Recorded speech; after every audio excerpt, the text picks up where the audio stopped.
We never thought this streaming service would be offering up such potential classics. Welcome to WatchMojo, and today, we're counting down our picks for the top 10 Netflix movies that will become classics in the future. Are you ready to fight? Yes, sir! You want to take that bridge? Yes, sir!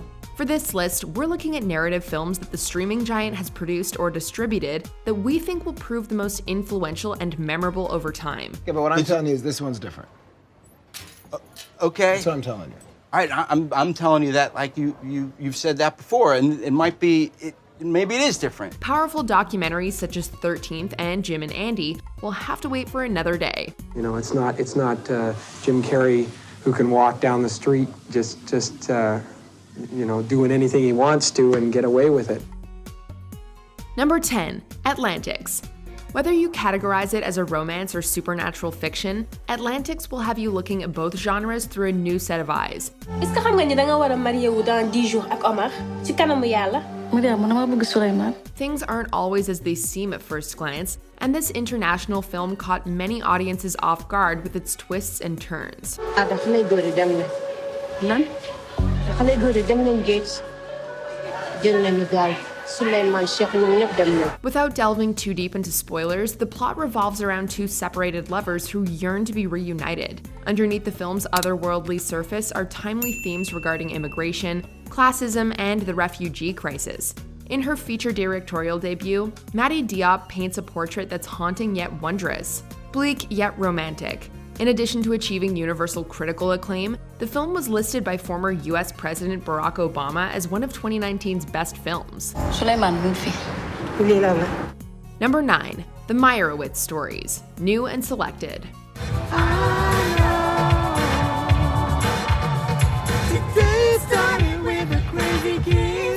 When Netflix announced a 4-movie deal with Adam Sandler, audiences had a pretty good idea of what to expect.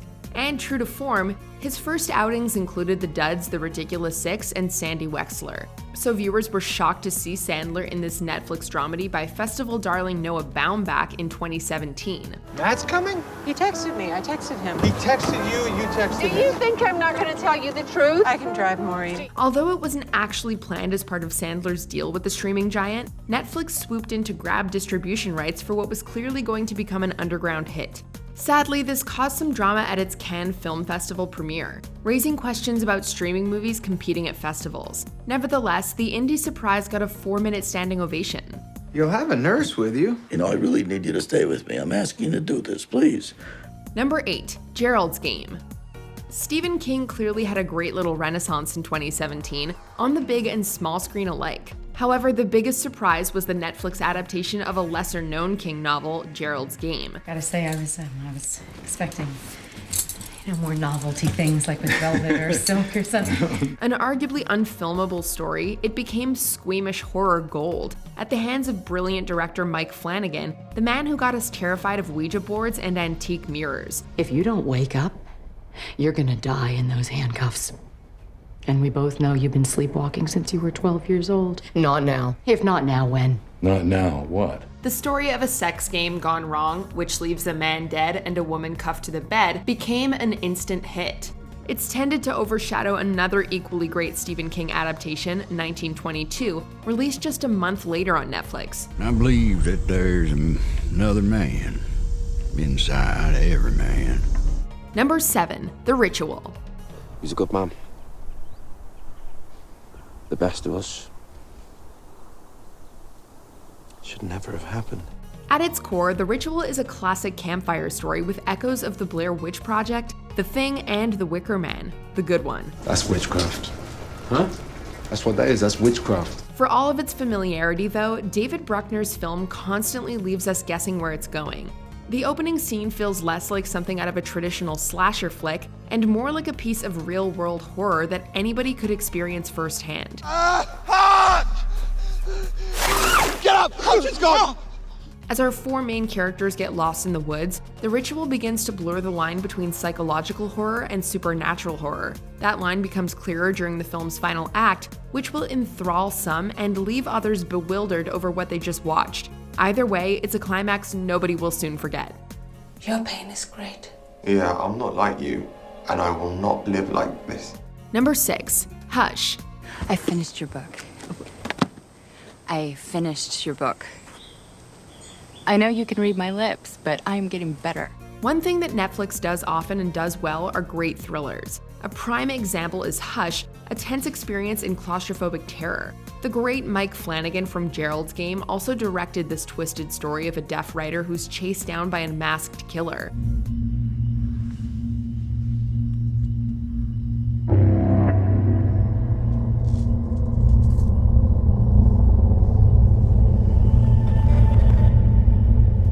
Turning the slasher and home invasion genres on their heads, Hush destroys any preconceptions and delivers an effective white-knuckle ride. Living up to the hype and critical adoration, Hush has already become a modern-day classic and will probably remain a horror masterpiece. Welcome home, Puss. It's okay. You're gonna see Mommy very soon. Number 5. I don't feel at home in this world anymore. Sometimes I feel like I'm underneath a whirlpool and like I can't even breathe. Fed up with the world? Fed up with the same old movies? If you're looking for a unique and bizarre experience, look no further. I Don't Feel at Home in This World Anymore follows a woman who's having just about the worst day ever and goes on a revenge mission to find the bastards that broke into her home. Why are you here?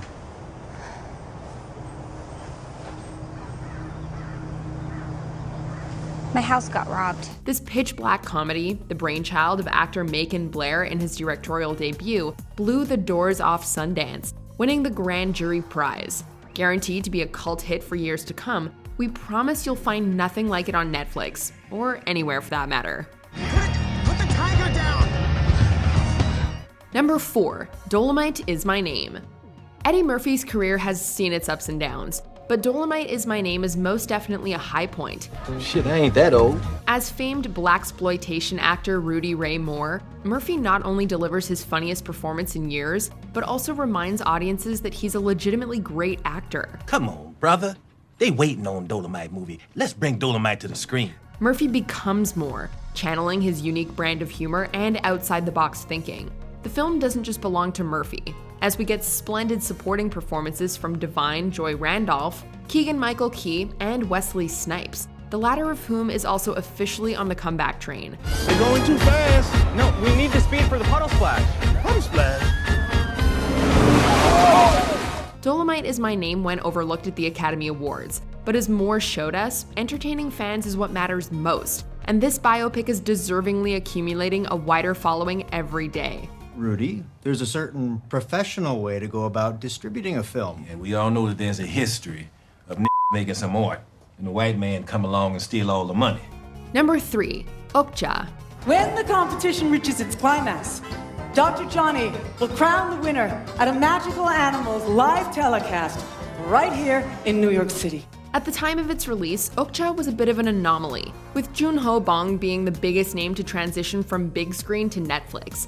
Its success has arguably led to a shift in perception, as Netflix is now working with the likes of Martin Scorsese, Alfonso Cuarón, and the Coen brothers. I wanna go home with Okja. No, it's my property. A bizarre film about a little girl's bond with a genetically modified super pig, it has an all-star cast and an environmental message that garnered it praise from critics and audiences. Despite being booed at Cannes when the Netflix logo appeared, it received a standing ovation. I want to buy Okja. Alive. Number 2. Uncut Gems. While A24 distributed Uncut Gems in the US, Netflix handled its international distribution. Why's it got so many colors in it, man? What is this? That's the thing. They say you can see the whole universe in Opal. As is the case with Eddie Murphy, we sometimes forget how amazing Adam Sandler can be with the right people behind the camera. Between the Meyerowitz stories and especially Uncut Gems, Netflix is shining a spotlight on Sandler's untapped potential. We've seen Sandler give dramatic performances before, but Howard Ratner is a whole other beast. You spoke to Gary about what? About what? You. About how you're taking my money all over town, placing bets. You know what that does to me? The risk-taking jeweler never stops. He's always gambling, always making promises he can't keep, and always finding new ways to dig his own grave. Every time Howard somehow digs himself out, he jumps right back in. Like Sandler's performance, the Safdie brothers' direction creates an unrelenting sense of urgency, leaving viewers on the edge until the credits roll. Yeah! Oh my God! Before we unveil our number 1 pick, here are a few honorable mentions. Da 5 Bloods, one of Spike Lee's career-defining achievements. There's enough for everybody. Thằng già này nó muốn chia những gì của tao hả? Always Be My Maybe. There's more to this hilarious rom-com than the Keanu cameo. Wow. Now I know what it feels like to be completely starstruck. The only stars that matter are the ones you look at when you dream. Kodachrome, a road trip drama distinguished by its strong performances. Are you ever happy, Ben? Let me tell you something. Happiness is bullshit. It's a great myth of the late 20th century. You think Picasso was happy? You think Hemingway was? Hendrix, they were miserable shits. No art worth a damn was ever created out of happiness, I can tell you that much. Tramps, another winner in the ever-growing Netflix rom-com library. So what do you think? About what? About my mustache. Yeah, I don't know. Maybe it looks better with it. First They Killed My Father, Angelina Jolie's most effective directorial outing to date.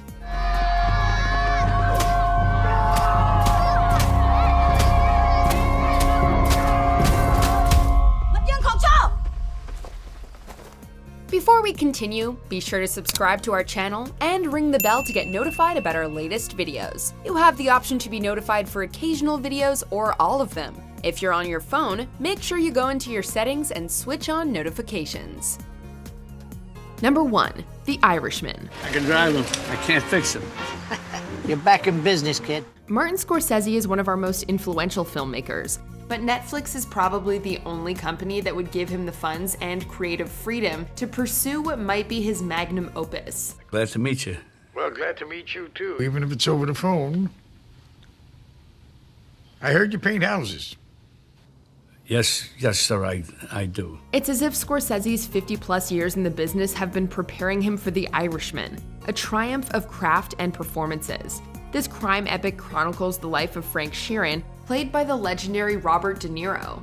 Joe Pesci and Al Pacino round out an ensemble for the ages as Sheeran's 2 closest confidants. As friends become enemies, though, Sheeran's story builds to one of the tensest segments Scorsese has ever put to film. Frank, I had to put you into this thing, or you would never let it happen. And I know you wouldn't. From beginning to end, The Irishman makes you feel like you've walked 100 miles in Sheeran's shoes. You want the cake? Come on, you can't do that. Where's my... Do you agree with our picks? Check out this other recent clip from WatchMojo, and be sure to subscribe and ring the bell to be notified about our latest videos.